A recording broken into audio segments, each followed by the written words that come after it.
What do you do when you make more money than your boyfriend and you're about to move in together? Or you get promoted over your work bestie and they start acting weird. What if you move across the country for a dream job and then you realize that you hate it? Welcome to the Tiger Sisters Hotline, where we solve all of your problems about money, power, and love. We're sisters. We went to Harvard and Stanford's business school, and today we're going to give you the advice, the things that your friends won't tell you, and the things that HR legally cannot tell you. We asked our listeners to send in their real-life dilemmas, and today's batch is so good. It's actually the first time we're doing this, so we are so excited to dig into these questions.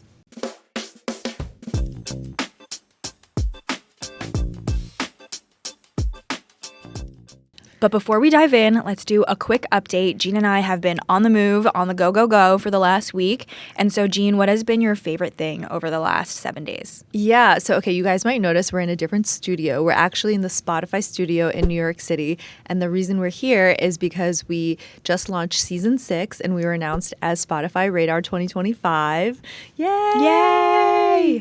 And my favorite part of all of this was doing our big rebranding exercise and coming out to the world and having a whole new cover photo and showing everyone, kind of showing up in the world the way that we see ourselves finally.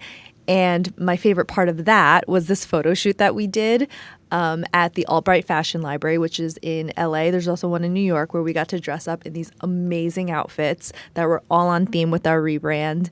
And it was just the most incredible experience. I felt like we were real life Barbies in the best way. So shout out to Irene Albright and the Albright Fashion Library for hosting us there and for basically making our dreams come true. Yeah, if you guys haven't seen it, it is our new rebrand. We have a new visual identity. It's on all the platforms, and we have a new cover art, new typography, new everything. And I feel like we were so lucky to work with so many creative geniuses throughout the entire process.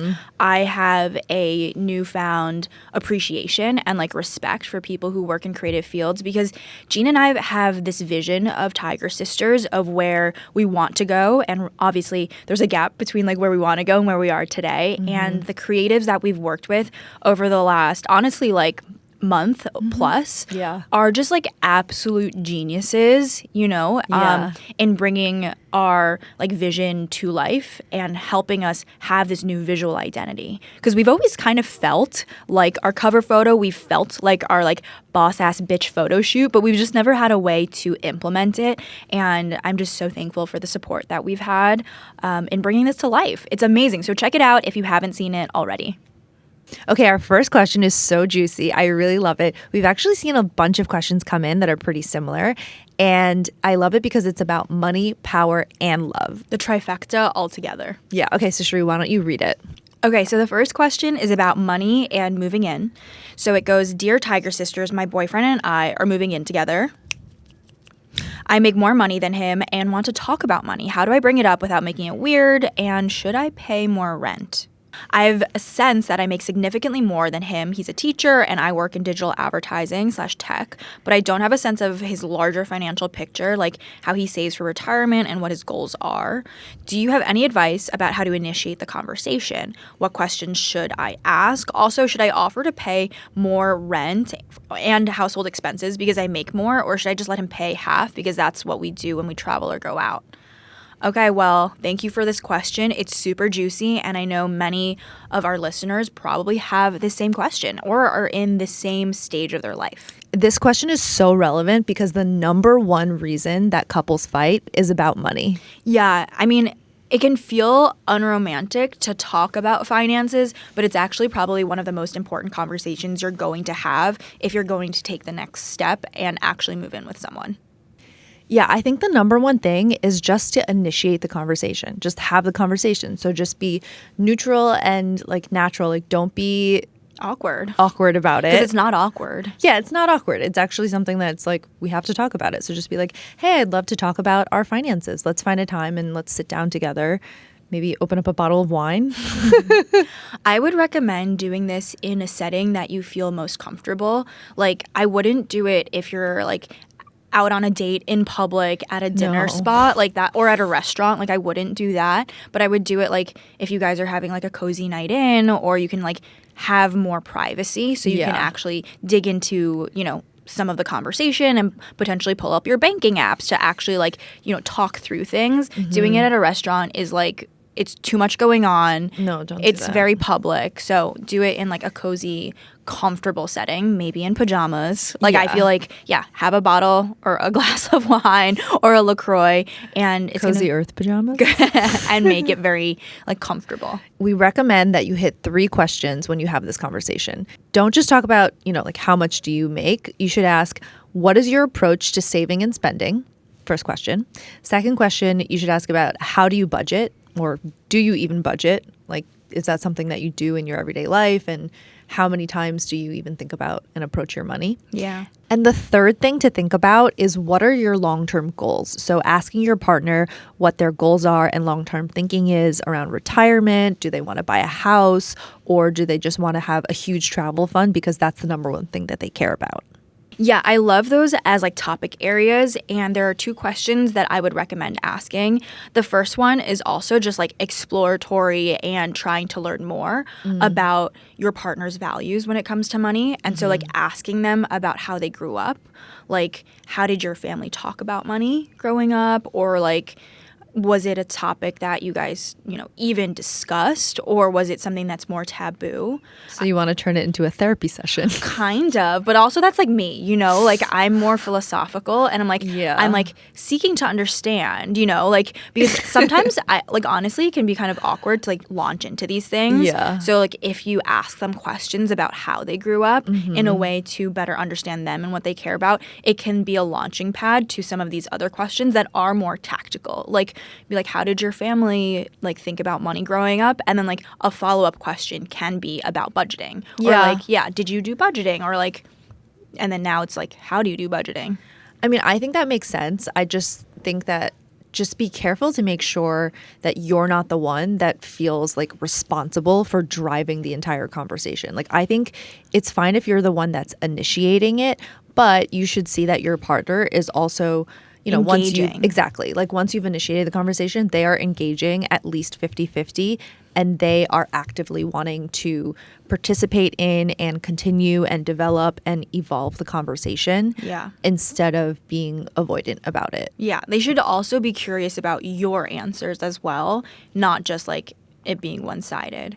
And the second question that I like that is a way to, you know, bridge the gap into some of these more tactical questions is actually, we heard our friend Ramit Sethi say this, and I love it because it's also a bit philosophical, but like it's like a serious topic, but then if you go philosophical, it doesn't feel as serious or like awkward. Okay. So like the question Ramit Sethi like says to ask, and I've done this before, is like, if you were to get $10,000 tomorrow, like how would you spend it together? Yeah. And see where you guys align. Because I think to your third question, your third point on like what are your long-term goals, travel, house, or retirement, like this is a good feeder into that because like $10,000, like how would they use it? Yeah. Would it go into travel, investing it, or retirement? Like it's just, it's like a perfect bridge. Yeah, it's enough to do something. Yes.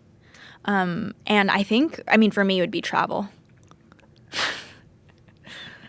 If I just got $10,000, what would I do with it? Yeah. I think shopping. I mean, the answer is different for everyone, right? You can also, I mean, if you're listening to this right now. That sounds bad, but she'd go on a shopping spree, but the reason why she can do that is because she has all of her financial health in order in the other parts of her life where she does have like savings and retirement, you know, in order. Yeah. But like you can split up order, guys. You can split up $10,000 in many ways, like right? Like you can do like $5,000, you can invest $5,000, you can spend $5,000, whatever. But I know I think I would buy myself. Now that we're now that we've brought I don't know. I think I would buy myself a Bulgari bracelet. Is that $10,000? Oh, it's more. Oh. It would subsidize part of the cost. It would subsidize part of the cost your Bulgari bracelet. Yes, because okay, I've been thinking about this, guys. It's the year of the snake, so I should get it this year, right? Okay, please weigh in on this. Do we get matching ones? Just kidding. I don't know. That's too much. Like, I don't think I would wear that. I want to just go on an amazing scuba diving trip for like 2 weeks.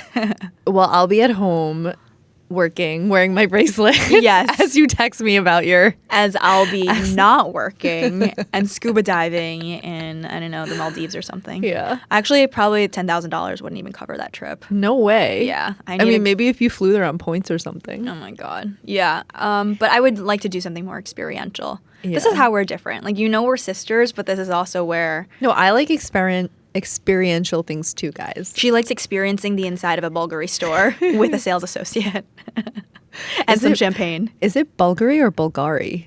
Bulgari. Oh, Bulgari. Bulgari. I guess when you get your bracelet, you can ask the sales associate how to pronounce it. Oh, we're still running? Okay. Yeah. Okay. So back to the topic at hand.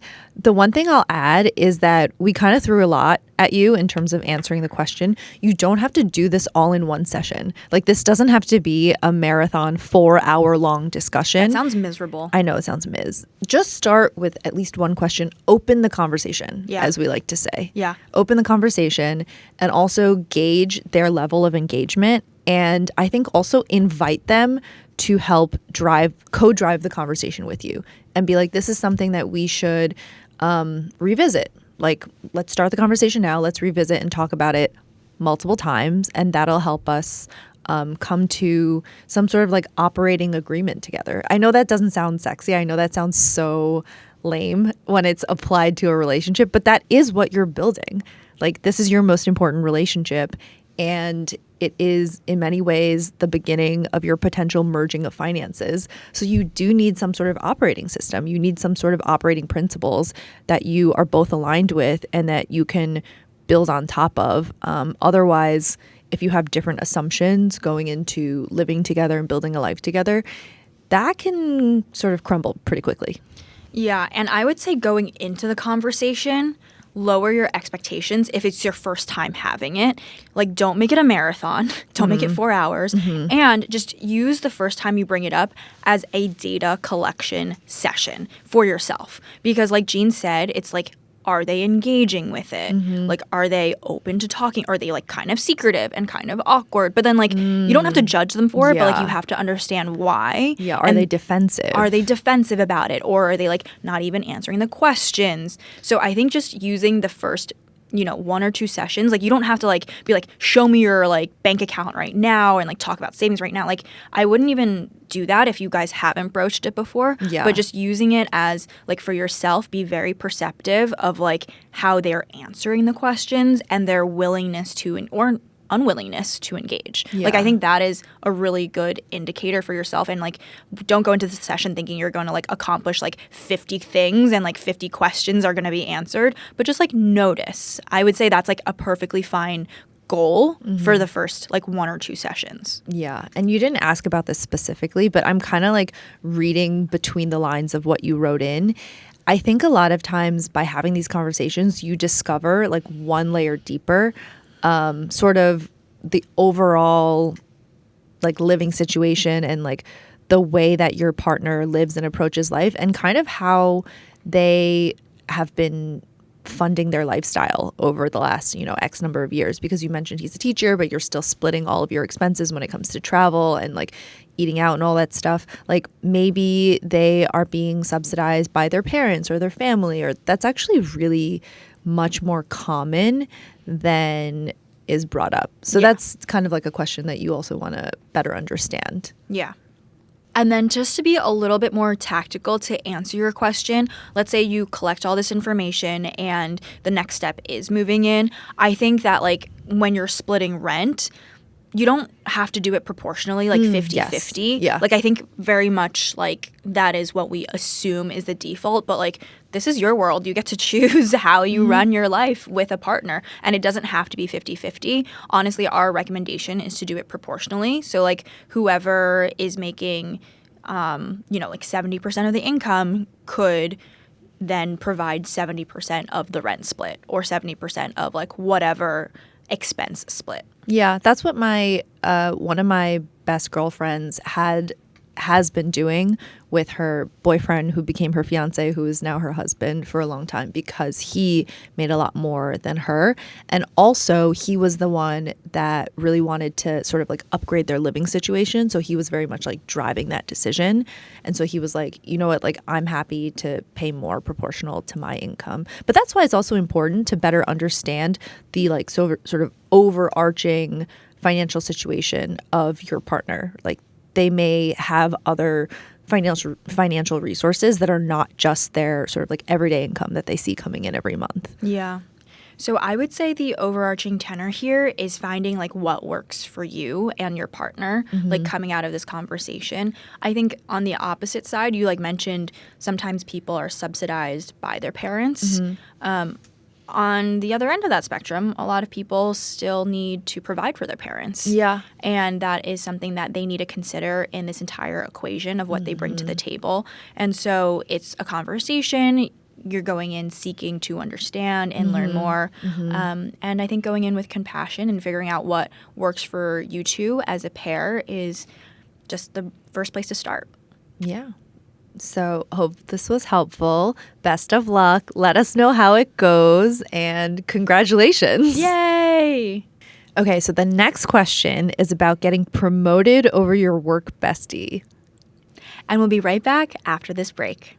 I am a huge believer in science. As one of the top 25 women patent holders in the US, I live in the space where research, rigor, and innovation meet. So when I try something new, especially for health or skin, I want to know that the science checks out. That's why Cherie and I connected so deeply with OneSkin. The brand was founded by 4 women PhDs studying skin regeneration and stem cell biology. And they invented the first ingredient proven to reverse skin's biological age, the OS1 peptide.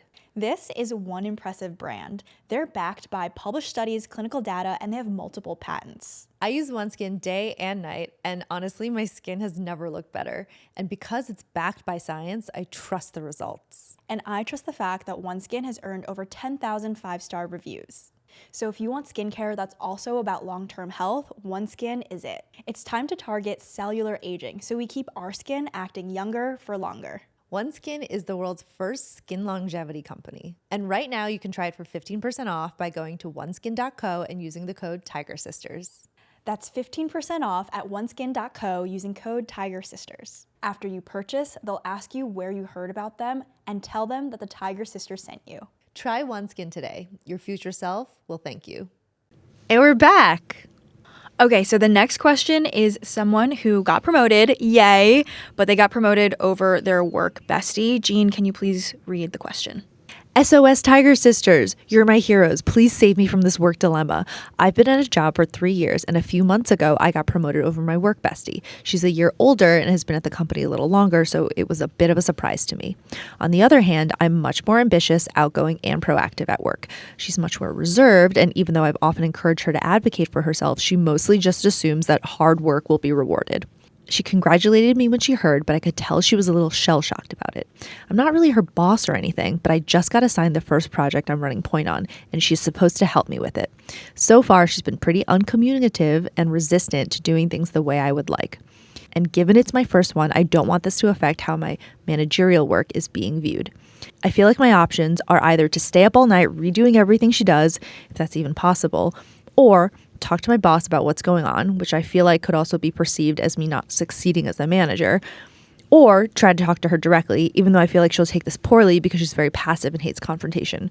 Please help. How can I smooth things over and get this project back on track in the next few weeks? Damn. This one Hot damn. is spicy. So I think this one is awkward, it's weird, and it hurts because... Are you feeling awkward? I'm feeling kind of awkward because, Yeah. like, I can imagine being in this person's shoes, Yeah. and this is where, like, friendship and, like, the corporate environment kind of, like, butt heads, and, like, work politics, but also you're friends with this person. It's just awkward. Friendship meets hierarchy. Yeah, it's so uncomfortable. So I think the first thing that you have to do is to address it head on and do not avoid it as a leader. Yeah, and I think like it doesn't have to be so direct and obvious. Like you don't have to go to your good friend and be like, hey, I know I got promoted, but you can still open the conversation with them and kind of make it more about the project and make it more about the task at hand as opposed to necessarily your relationship, and make it, I think, focus the conversation back on your shared goal, right? So you are on a team together. You do have certain outcomes that you're trying to reach. So I think talk about the project, and then I think it also helps to not to like do a shit sandwich, but sort of like acknowledge them as a team member and acknowledge their contributions, and sort of like talk about how important they are to you, both on the team and as a personal relationship. So I think that's how I would begin to approach it in having this conversation you mentioned. Yeah, I think when you recognize people for their contributions and what they bring to the team and the project, like it can help like with the thawing feeling of things being like awkward. And I don't think people expect that.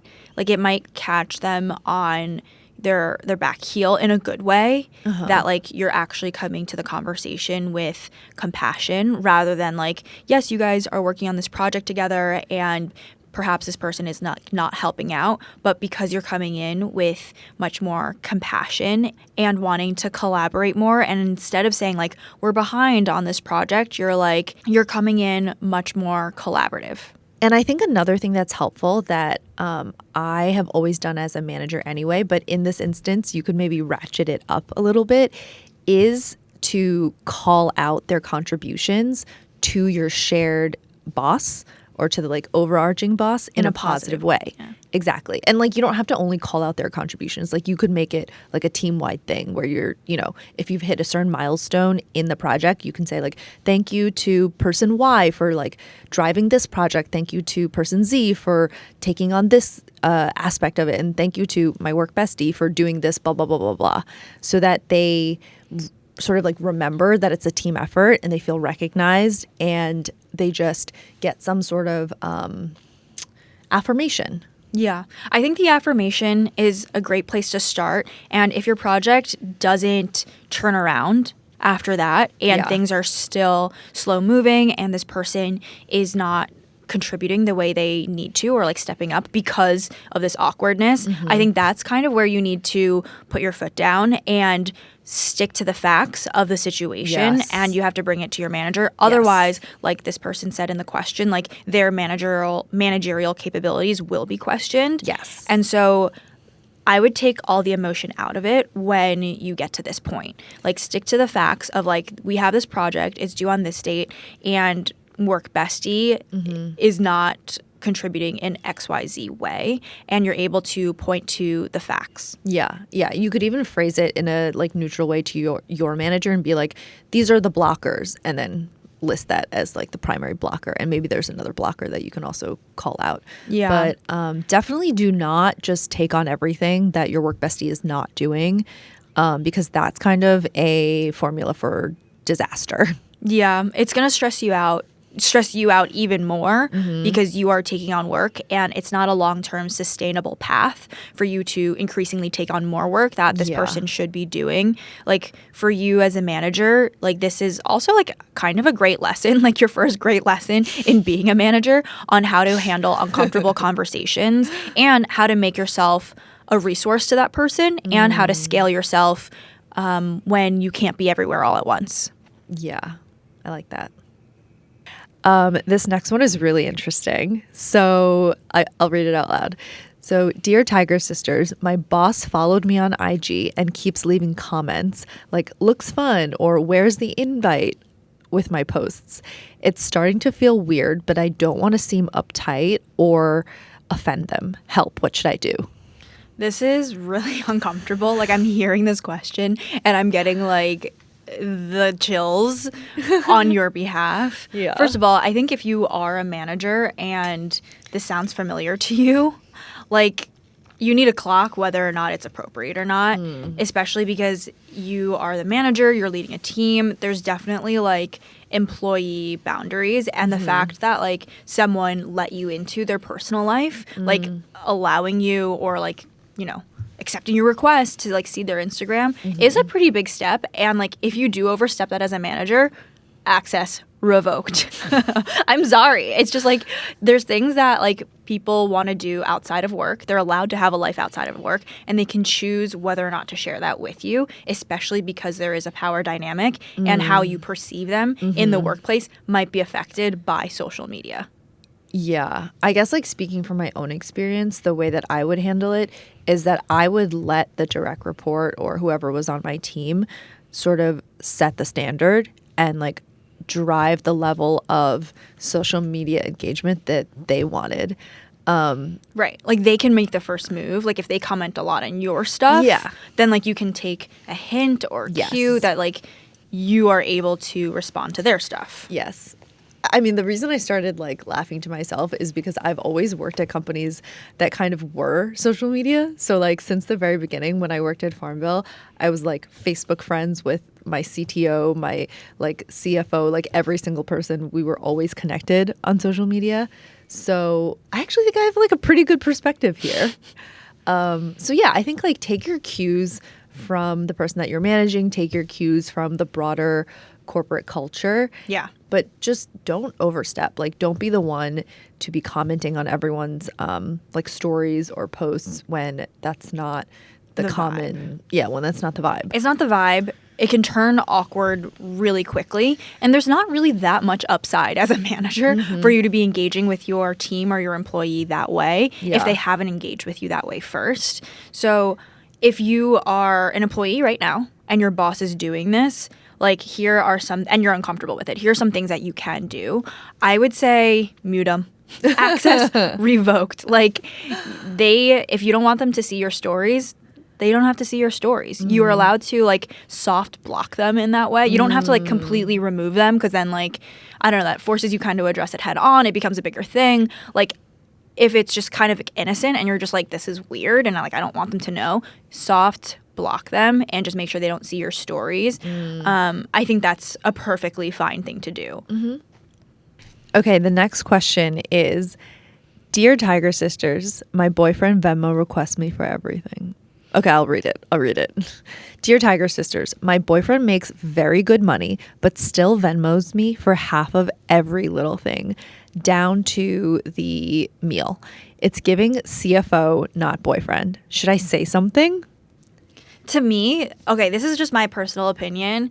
That is a red flag. I can't take that in friendships, let alone in a relationship with someone that I am like, you know, potentially going to start a life with. If we are like counting pennies, nickels, dimes, quarters, like that is just not how I want to have a relationship with someone. But that's just my personal opinion. I know that a lot of people can make it work. So I guess let me say a more general statement. You can find the scenario that works for you. I think if you're in a relationship with someone who Venmos every small thing and you are that way too, it can work really well because you guys are speaking the same system. Yeah.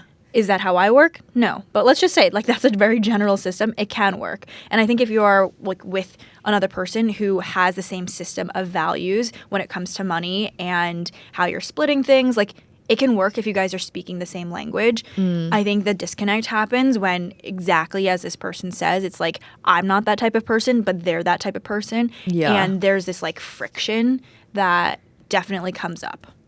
Yeah, I think this can actually even be expanded to just friend relationships because the way I've approached it is that for me, typically, I prefer it to be just like a I treat you, you treat me situation because I think that makes it more fun, even like in friendships. So with my closest friends who are sort of also on the same page as me with this, like she'll treat me for one dinner, I'll treat her for another dinner. And like to me, that just keeps it more, it just feels more fun that way. It feels more generous. Yeah, it feels more, it's like it just feels better to me. It makes more sense to me because that's sort of how I grew up. And those are sort of, I think, aligned with my values. But I have some friends who are not like that at all. Like, I do have some friends, not close friends, who have in the past, like, you know, Venmo requested, like, sub $10 for oh my God. something. Yeah. Sorry. I was about to go on a rant. But she was about to rant. I was about to go on a rant. I'm so sorry. Please continue your thought. And in those instances, I'm like, okay, I guess that's fine. Like, I can follow your lead there. So, like, obviously, if you're Venmo requesting me for like $8, we're not going to do this like we switch off on like treating each other to meals type of thing. So like if I make some sort of purchase on our behalf, then I'll also split it with you. Like I can also request, because that's clearly like the way that they operate. Yeah. So I guess I'm just like agreeing with you, and then also expanding it and saying that it also applies to friendships. But I do think that if this person is your boyfriend, that is a very substantive relationship in your life, to say the least. So you need to feel comfortable and be on the same page about how you're going to operate. And it's definitely something to bring up. Oh, you gotta absolutely. bring it up. Absolutely. Especially if like this is just like a little crumb of what it's going to be like if your life progresses to more than boyfriend. Yes, of the apple pie of your life. Exactly. So you need to discuss it. So I was just triggered by what you said before. That's why I was about to jump in. I'm sorry. What were you going to say? Well, I've been in a friendship, like a very close friendship, that was Okay. so frustrating for me because I am not a Venmo request person, like sub $10. Yeah. That's not who I am naturally. Yeah. But someone who I was very close with in the past was like that. And you can't change them. You can't change them. No, People you have can't. baggage, and like with how they grew up, how they think about money, Yeah. how they like react to money in every part of their life. Like that's beyond, like I cannot change you. I've learned that. Yeah. But like this person who I was very close with, like Venmo requested me for like $2.80 of like a water bottle. And like this is someone who I considered like one of my besties. And when that happened, I was just like, so like what? I was like confused and like also hurt, and like I would never do that. She was hurt by the $2.80. Guys, $2.80 can cut deep. It was so much more than that. Like, I mean, it was $2.80, but then this person did that for like multiple things. Yeah. Now it started with a water bottle. Yeah. But then like Well, and I'm sure part of it hurt because like you had been coming at your relationship Not with your own transactionally. standard, not transactionally. Like I'm sure because since you're my sister, I presume you've like approached it similarly to me, even though we've never actually talked about this. But you know, you probably treated this person to like many a random thing that you treat your friends to from time to time. Like you're like, oh, I'll just cover this. yeah. And it just didn't feel that way back. So I was really hurt. It didn't feel reciprocated. Yeah. So that's where I felt really hurt. And then I'm like, should I have like Venmo'd them for other stuff too? But then like I came back Right. to my own values, and I was just like, that's just not who I am. Like, and that's who they are. Oh. So I was just like, I mean, the friendship didn't work out for other reasons, but this was like a mini red flag for me because Okay. of how they viewed relationships in their life anyways. Right. Yes. I So. do get what you mean. I actually do have friends or people that are like in my broader friend circle that my close friends have described them as like, yeah, I'm friends with this person, but they are just very transactional. Like in instances where I have been hurt or frustrated by the person, my friend has described like, yeah, like you just have to understand they are a very transactional person, and that is the bucket that I put them in. So like that's hard for me to like reconcile with my style of friendship. And like back to your question, if you are kind of more similar to me, it may be hard for you to reconcile your way of like living with your new boyfriend. And I think it's not just about the money. It never is. It's more so about your approach to life and maybe your general, like where you fall on the spectrum of transactional to just kind of more, I guess the word is generous, but then it makes it seem like generous is contrasted as the opposite of transactional, which is not always true. But until I think of a better, more neutral word, it is the spectrum of like transactional to generous. So like, I think for one of the most important relationships in your life, you need to be pretty close to each other. Like you can With only how be, you see your values. you need to be within the same standard of deviation within that spectrum, or maybe only one standard deviation apart. Yeah. Not you bringing statistics into this. She said standard deviation. You know what I mean? Yeah. Like you can't be on opposite ends of the Yes. spectrum, Yes. especially with someone who might turn into your long-term partner. Yes, because then it's going to be the same thing is going to be applied, not to like extrapolate too much, but I will. And it's not just going to She be, will. I will. It's not just going to be about Venmo requests. It's going to be about chores. It's going to be about who has what responsibilities. Like, it's going to be, childcare. Like, clearly your boyfriend is very, ticky-tacky. I don't know. Like, ticky-tacky. Like, little, like, counts. they're keeping count. They're keeping count, literally. They're Down keeping to the count. $2.80. They have a receipt. Enter cricket sounds. Yeah.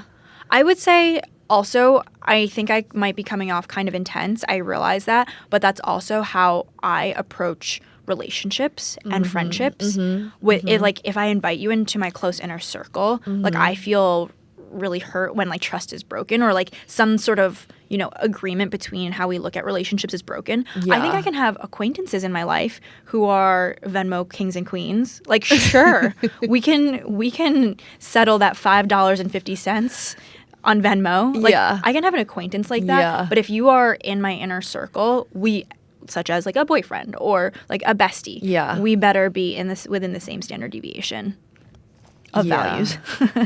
This episode not brought to you by Venmo.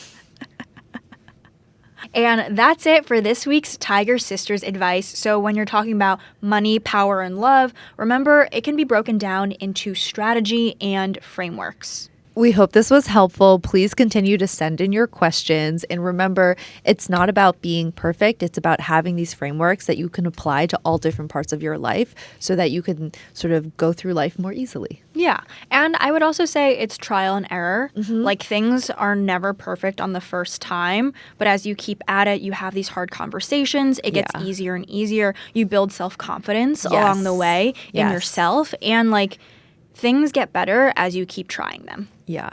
Also, we really want to hear from you guys, just to emphasize that. So please write in, leave comments. We want to know if and when you agree with us, and also if you disagree with us. Like, let us have it. I'm very curious. Yeah, we want to hear your guys' thoughts. Thank you guys so much for tuning in to this episode of Tiger Sisters. We'll see you next time. Bye.